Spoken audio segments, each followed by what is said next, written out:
right, so we're on the home stretch here. You've had your house on the market. You've gotten some great offers. Hopefully it's offers, but really we just need that one good offer. So what happens after you're finally under contract? Hi everyone, it's Krista Sutherland with RE/MAX Realty Center, and this is my new video series, The 6 Key Steps to Selling Your Home. Well, here's where we're all in a waiting pattern a little bit, and there are several key things that need to take place and several areas where there might be more negotiation occurring. The biggest one is if you have a home inspection.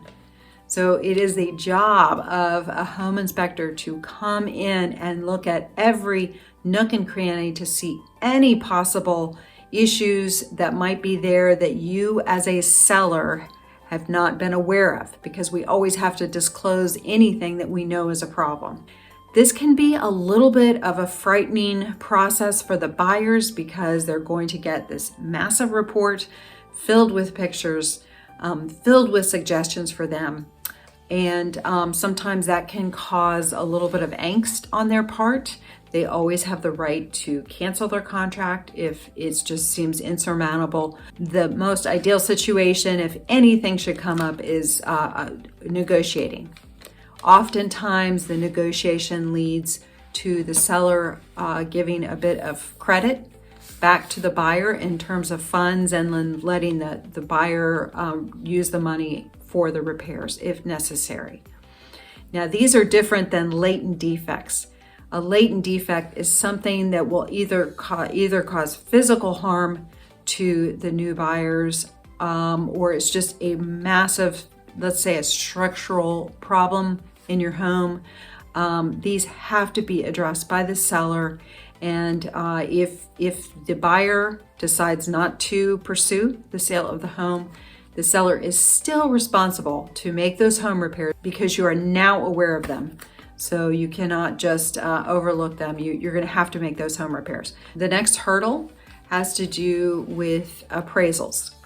And of course, what's going to happen if the people are borrowing money is the bank is going to come in to make sure that the property is worth what they're willing to lend to the buyer in case of any kind of default on the loan. Now, especially in these years past when we've had these crazy escalating prices, so many buyers out there, the appraisal process was really a headache. And oftentimes there was a gap in between what the contract price was. Let's say it was under contract for $550,000 and the appraiser says, no, the house is worth only $520,000. Well, where is that extra 30 going to come from? So that's again where the negotiation process takes place.